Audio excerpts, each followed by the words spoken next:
사람들은 이 복을 얻기 위해 우상을 섬겼습니다. 그래서 이러한 죄를 짓지 않게 하시기 위해 매년마다 하나님께서는 이 맥추절과 더불어 수장절인 현재 우리가 지키고 있는 추수감사절을 지키게 하셨습니다.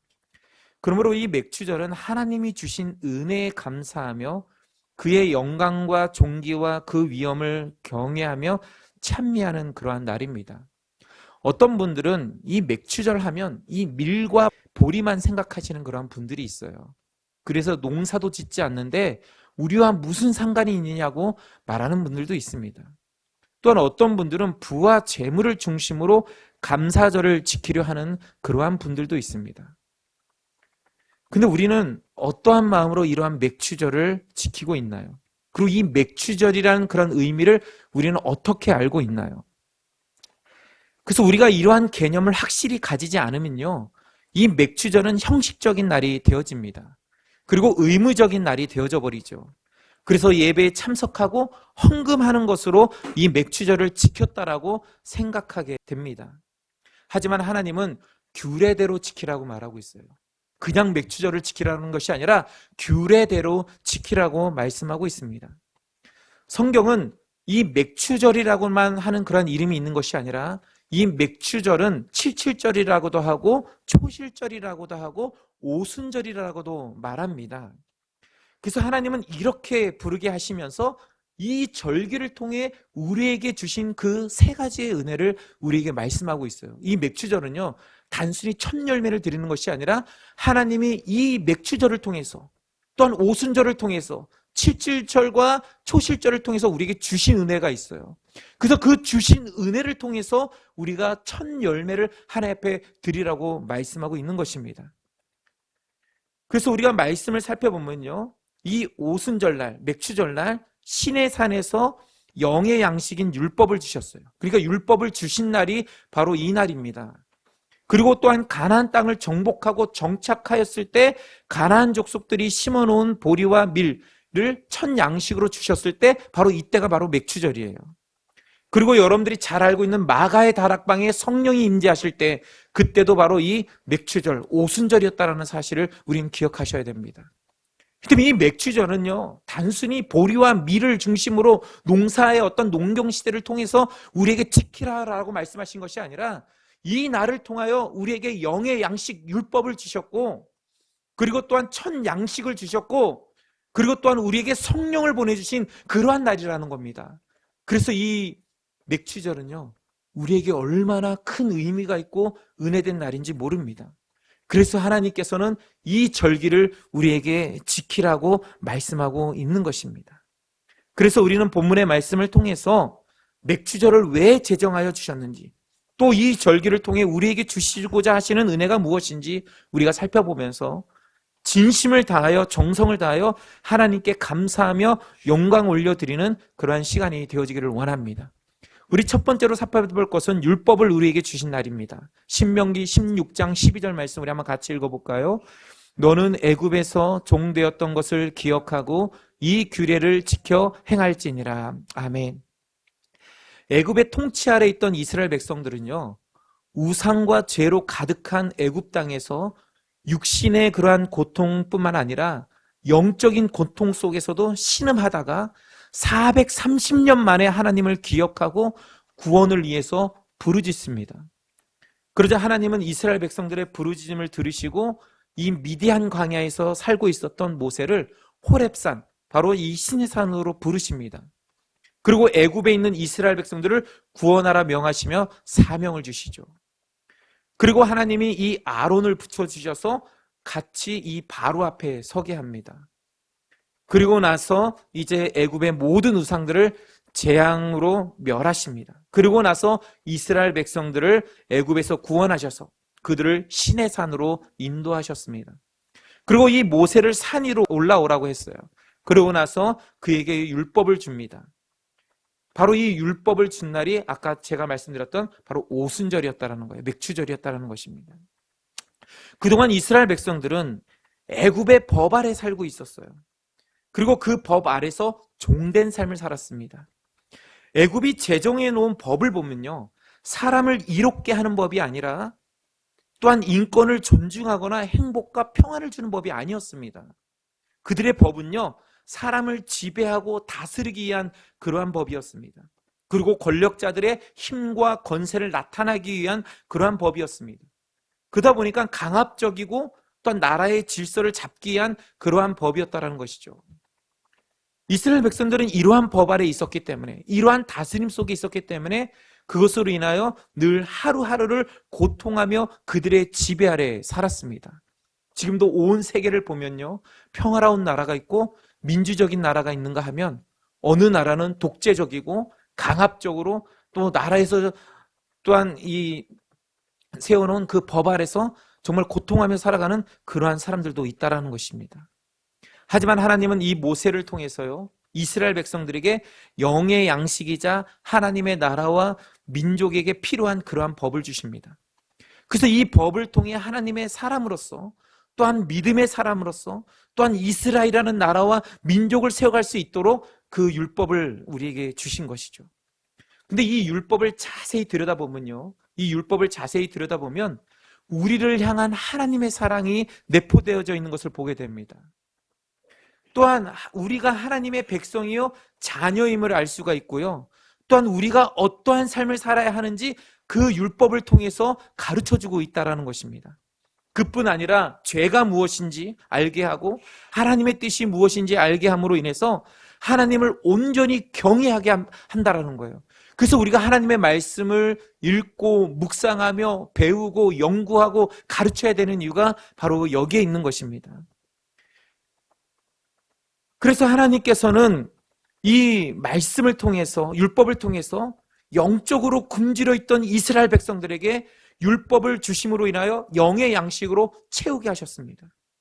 그래서 이 양식을 통하여 죄로 인하여 사망 가운데서 허기졌던 이스라엘 백성들을, 우리들을, 또한 우리의 영을 채우시고 말씀으로 채우시고 하나님의 나라와 백성으로서 우리를 세우셨다라는 것이죠. 바로 우리에게 이러한 은혜를 주셨다라는 것입니다. 지금 여러분들이 살고 있는 세상은요, 죄로 가득한 세상이에요. 죄로 오염된 세상입니다. 그래서 하나님이 여러분들을 부르셨고요, 여러분들을 교회되게 하셨습니다. 그리고 그곳에 가서 그 죄 가운데 살지 말고 그것을 변혁하고 개혁하고 변화시키라고 하나님이 여러분들을 보내신 거죠. 근데 어떤 사람들은요, 이러한 믿음이 없다 보니까, 이러한 은혜가 없다 보니까, 교회되지 못하다 보니까 거기에 억눌려서 살아가는 거예요. 하나님이 이스라엘 백성들을 택한 이유가 뭐예요? 하나님의 영광을 나타내고 하나님의 존재를 나타내려고 이스라엘 백성들을 택하신 거였거든요. 근데 그들은 어떤 삶을 살았어요? 애굽에 억눌려서 그들의 종이 되어서 그들의 우상 가운데 살아갔다는 것입니다. 그러다 보니까 430년 동안 그것을 변화시키고 리더해 가야 되는 그러한 이 이스라엘 백성들이 어떻게 해요? 종이 되어서 억눌려서 우상 앞에 짓눌려서 살아왔다는 것이죠. 여러분들은 어떠한 삶을 살고 있습니까? 여러분들은 가정에서, 직장에서, 여러분들 또 사회적 그러한 공동체 아래서 정말 하나님이 세워주신 그 교회의 역할을, 또 사명의 역할을 감당하며 살아가고 있습니까? 아니면 죄에 눌려서 그 오염된 곳에서 거기에서 짓눌리면서 늘 근심과 걱정과 고통 속에서 살아가고 있습니까? 우리가 이 말씀을 통해서 우리 자신의 삶을 한번 되돌아보는 우리 성도들이 되어지기를 원합니다. 바로 이러한 자들에게 하나님의 말씀을 주심으로 인해서 이제 그들에게 뭐예요? 이제 구원을 주셨고 생명을 주십니다. 그리고 나서 이제 변화된 삶을 통해서 또한 세상 가운데 나아가게 하셨던 것이죠. 그래서 이제 우리의 삶은 이스라엘 백성들처럼 애굽에서 살았던 것처럼 세상에 속한 것도 아니고 하나님에 속한 것도 아닌 그런 어정쩡한 삶을 우리가 살지 않길 원합니다. 만약 그러한 삶을 살고 있다면 이제 주님이 우리에게 주신 하나님의 그런 말씀을 통해서 믿음의 사람으로 살아가는 우리 모두가 되어지기를 원합니다. 그래서 이 율법은요, 다른 게 없어요. 이 율법대로 살아가는 것이 하나님의 사람으로 살아가는 방법이고요, 믿음의 사람으로서 살아가야 될 그러한 본을 이 율법을 통해서 우리에게 말씀하고 있는 것입니다. 그래서 제가 앞으로 또 말씀을 드리겠지만 살인하지 말라 그러면 사람을 죽이지만 않으면 되는 게 아니라 그 살인하지 말라라는 그 의미 아래는요, 이 영적인 의미가 들어가 있어요. 그래서 내 마음속에 누군가를 미워하고 죽이고 싶다는 마음을 갖는 것도 살인하는 것이라고 말하는 이유가요, 이 영적인 큰 의미가 있는 것입니다. 제가 이제 아마 나중에 출애굽기 강해를 하면서 이 십계명과 율법적인 것을 제가 말씀을 드릴 텐데요, 엄청난 하나님의 사랑과 그 은혜가 이 율법 속에 있는 것을 보게 되어집니다. 그러므로 이제 우리가 맥추절을 통해서 하나님이 우리에게 주신 하나님의 그런 말씀, 율법을 우리가 온전히 바라보며 이러한 삶을 통하여 하나님의 사람으로서, 믿음의 사람으로서 살게 하여 주옵소서라는 그러한 우리 은혜를 사모하며 우리 하나님 앞에 감사와 영광을 올려드릴 수 있는 우리 모두가 되어지기를 원합니다.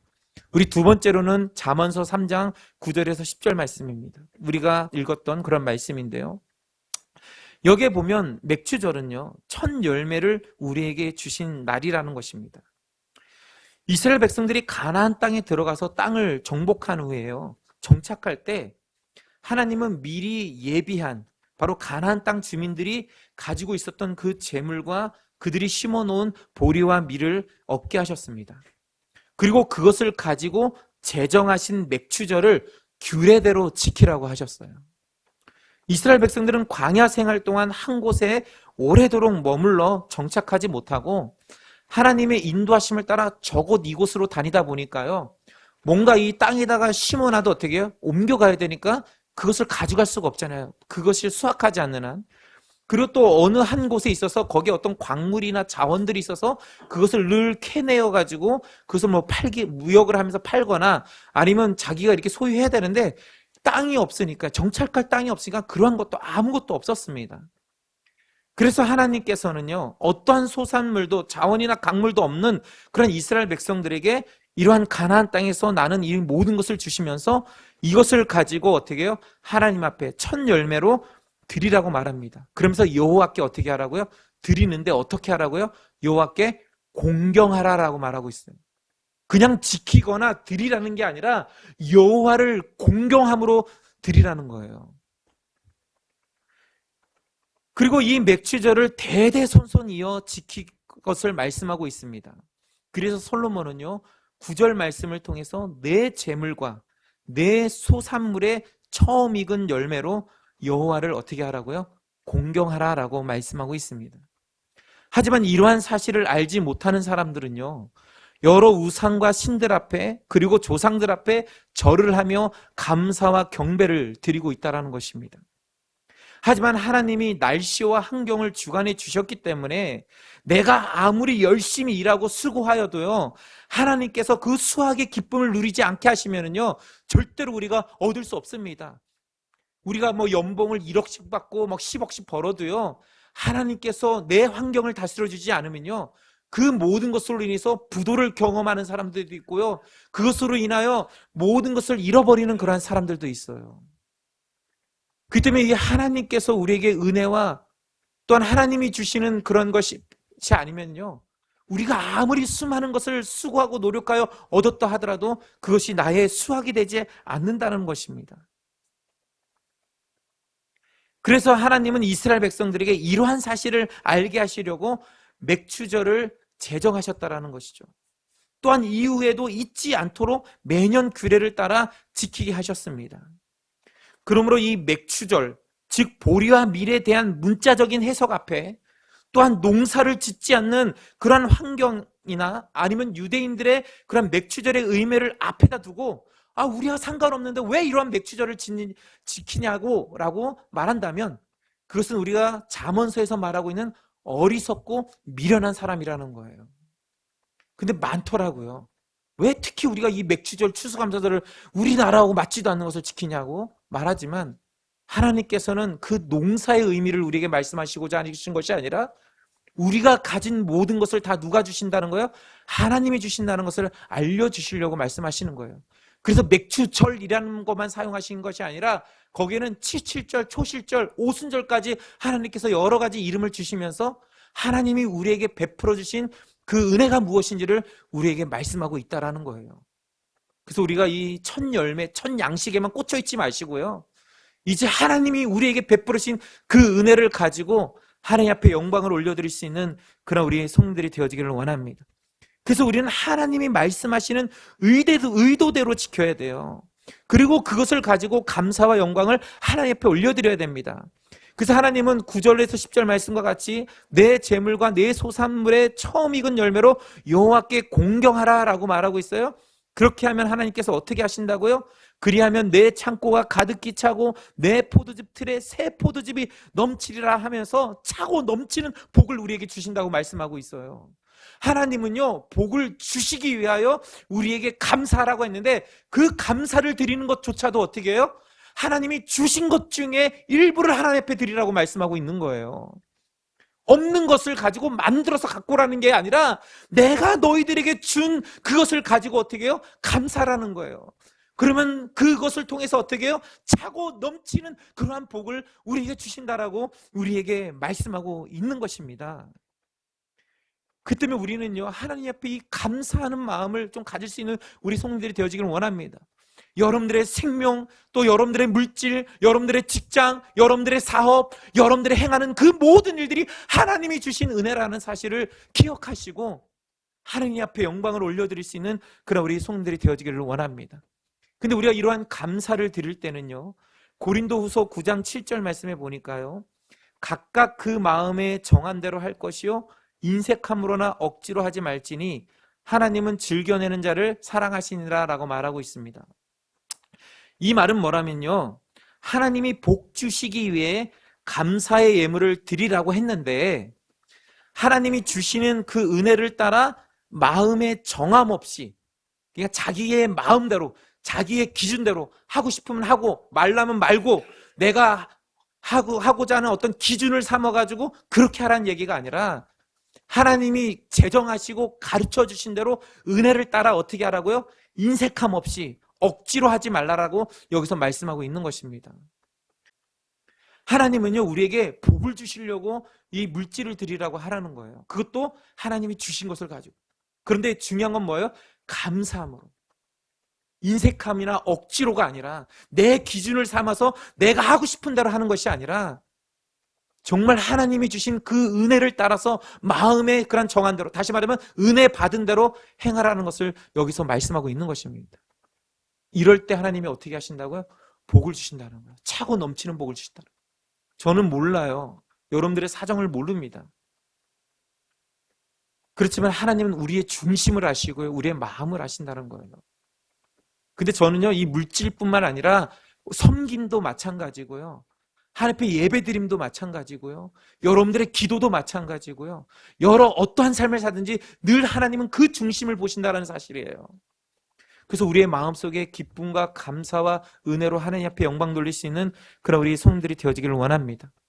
그래서 우리 이 복을요, 나의 기준으로 삼지 마시고요, 그것을 따라서 나는 복 받았다 못 받았다라고 얘기하지 마시고요, 하나님이 말씀하시는 그 은혜를 따라서 그 복을 바라보고 그 은혜를 누릴 수 있는 우리 모두가 되어지기를 원합니다. 그래서 처음 익은 열매, 이 처음 열매 읽은요, 넓게는요, 하나님이 주신 열매를 말하고 있는 거예요. 하나님이 주신 것을 통해서 어떻게 하라고요? 여호와를 공경하라라고 말하고 있어요. 여기서 이 공경이라는 단어는 하나님과 이 부모님에게만 이 공경이라는 단어를 쓰게 됩니다. 이 공경은요, 단순히 그냥 모시고 순종하고 이런 게 아니에요. 온 마음을 다해서 정말 내가 할 수 있는 모든 것을 다해서 섬기고 또한 경외하는 거예요. 바로 이러한 것을 통해서 하나님 앞에 나아가는 우리 모두가 되어지길 원합니다. 여러분들 꿈을 이루시길 원하십니까? 비전을 이루시길 원합니까? 물질의 복을 원하십니까? 생명의 복을 원하십니까? 건강의 복을 원하십니까? 여러분들의 모든 그러한 복들을 원하시길 원하십니까?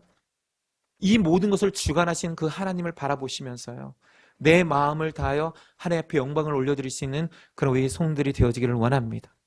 그러므로 이 맥주절의 의미, 이 감사절의 의미를 깊이 있게 우리가 깨닫고 하나님이 주시는 그러한 복으로 차고 넘치는 은혜를 누릴 수 있는 우리 모두가 되어지기를 원합니다. 우리 마지막으로는요, 사도행전 2장 1절에서 4절 말씀인데요, 여기에 보면 맥주절은요, 특히 오순절은요, 성령을 우리에게 주신 날입니다. 사도행전 2장 1절에서 4절 말씀 우리가 너무나 잘 아는 말씀이잖아요. 여기에 보면 약 120명의 사도와 성도들이 예수님의 승천 후에 잠깐 모여서 기도했어요. 그러고 나서 다 자기의 터전으로 돌아갔다가 1절 말씀과 같이 다시 오순절을 맞이하여 마가의 다락방에 모입니다.